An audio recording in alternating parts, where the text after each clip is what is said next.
Now, a few yards from where the body was buried.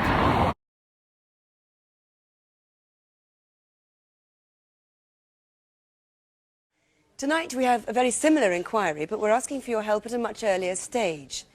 5 months ago, a man's skeleton was found on a large patch of waste ground just west of Birmingham, quite near Solihull.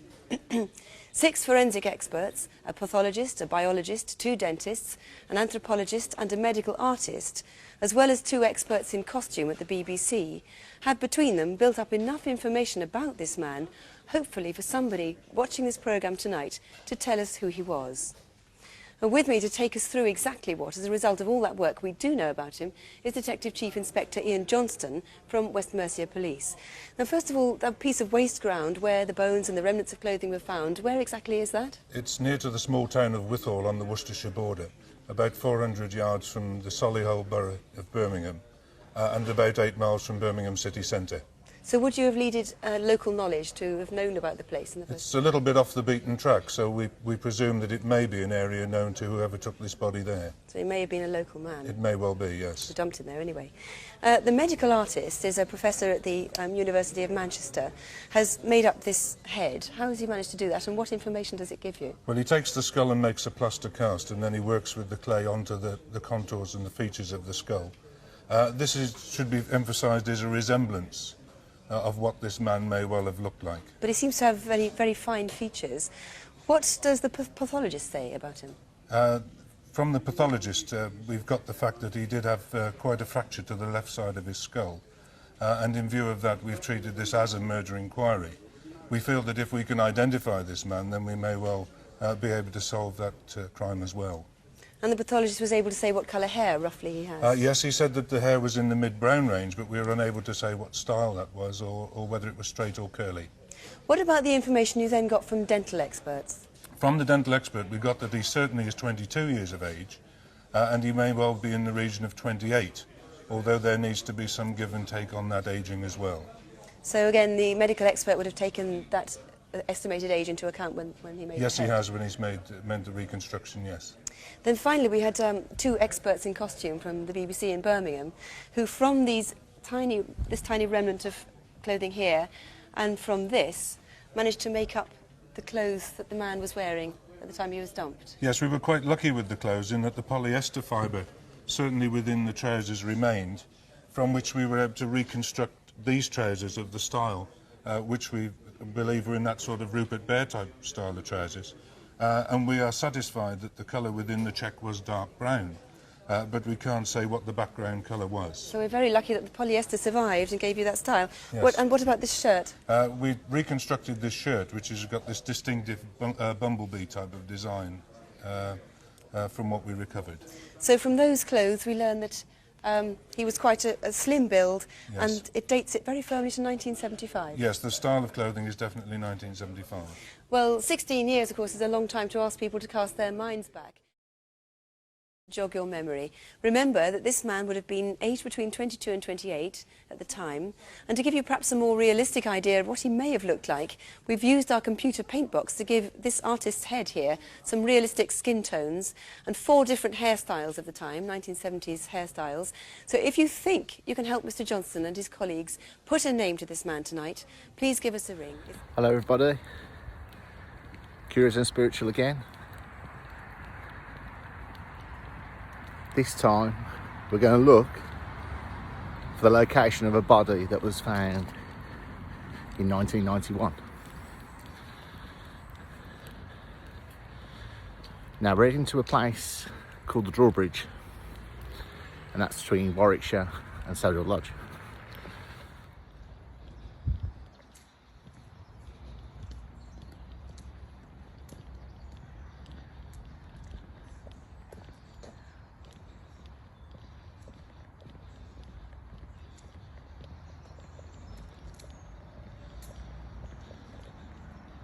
Now, in late 1991, on Crimewatch, body was discovered, and it was reported to have been buried here in the mid-1970s.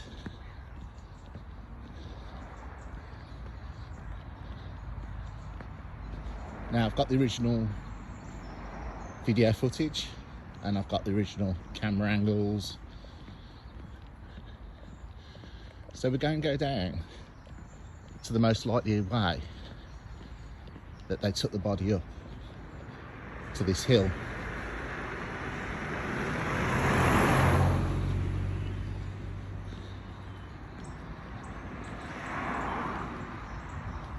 And we're here. Now, this is the most likeliest place they would have parked their car. And that is the hill they climbed up on. And they buried the man just at the top there. So we're going to go round and have a look, because it's too steep to carry there. So we're going to go up through there now. Now we're a few yards from where the body was buried, and we're going to look for the access way in. Now, in the 70s, that was most likely the easiest way in, but it's so overgrown now. What it used to be originally was an ash tip in the Victorian era, and you basically walk in there, you sink. The ground has got no substance to it at all. So we're on the boundary line, and this is what caused a problem for the police investigation. Now we're on the boundary of Solihull Lodge and Warwickshire. Well, it's technically Wythall. And this is the problem. None of the police forces wanted it. The boundary line is where that metal fence is. Now what's happened is the land still continues from that boundary line.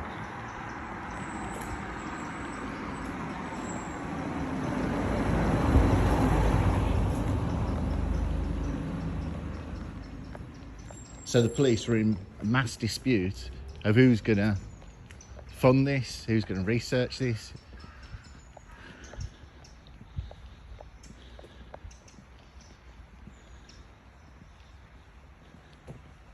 I mean, this is probably one of the most eeriest places in Solihull Lodge. It's that bridge has seen about 5 suicides in the past 10 years.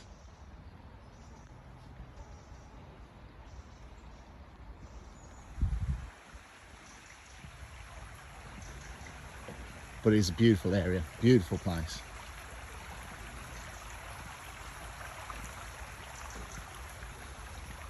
Right, so we're going to take a detour now and we're going to go up to the top.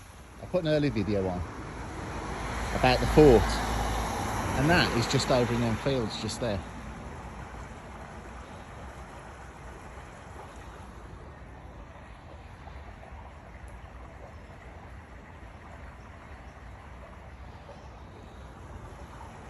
Right then, we're going to look for the site now.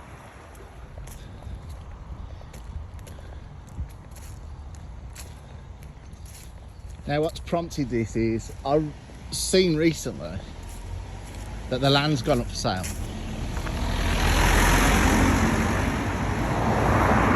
And most likely it will be developed on. So it's time to see it before we lose it.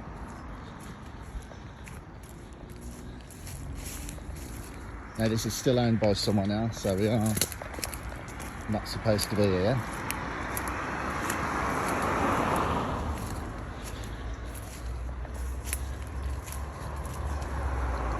Oh my god, it's steep, I tell you. Okay, we're in.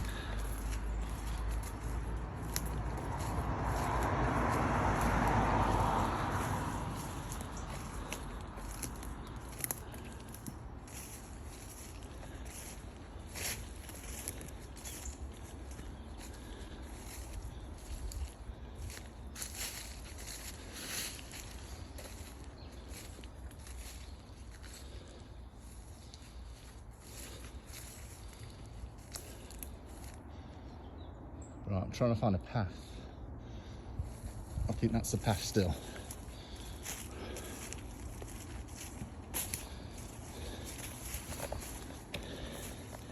And I haven't made the same mistake as last time. I have my wellies on instead of my trainers, getting absolutely soaked. And I was sinking in the ground as we speak. It's just like walking through a swamp.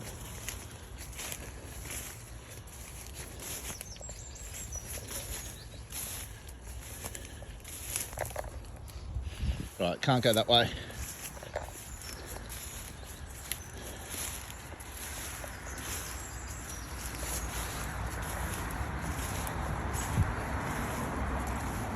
It is so overgrown. It's actually the perfect place to put a body. There's just no pathways in.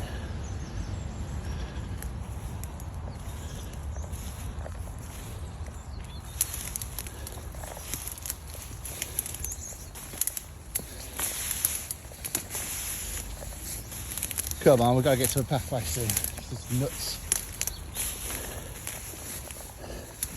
I can't even get my foot out the ground. It's that deep.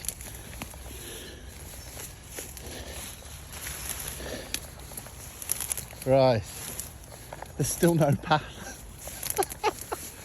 Right.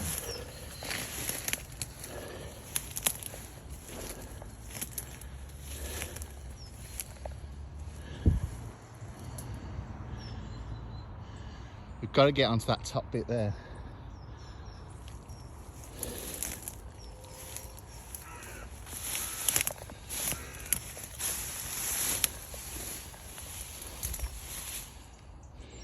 I'm going to try another way around. This is absolutely impossible. So I'm looking the other way.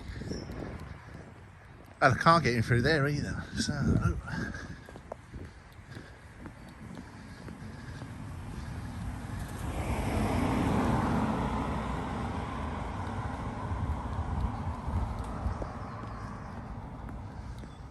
what I'll have to do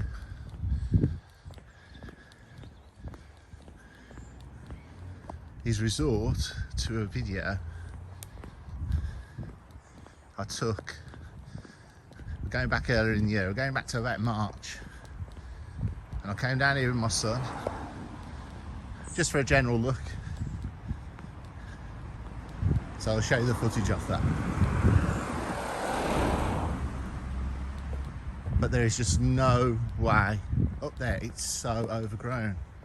But when we came down here in March, you could walk up there.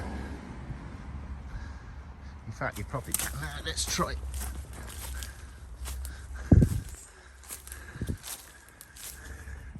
I mean, as you can see, it is thick with brambles, but it's just there in that location.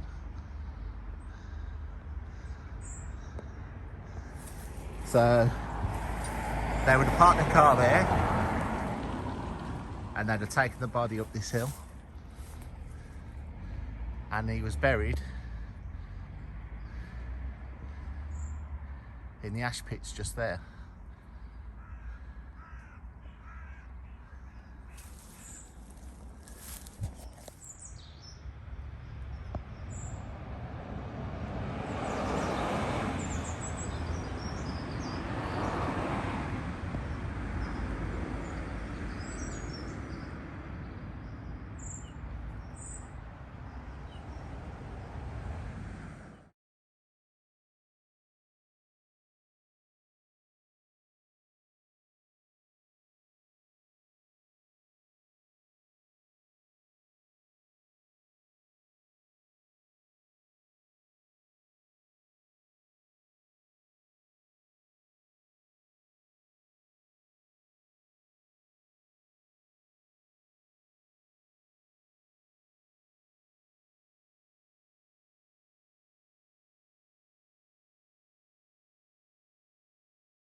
So as you see from the video, he was buried in the mid-70s, 1975, and he was between 22 and 28 years old.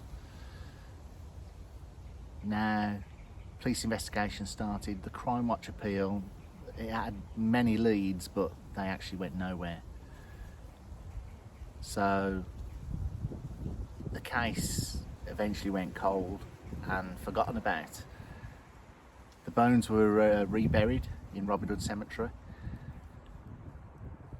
in an unmarked grave, and that is the end of the story. No one knows who this person is. So a young kid, 22, 28 years old, no one knows anything.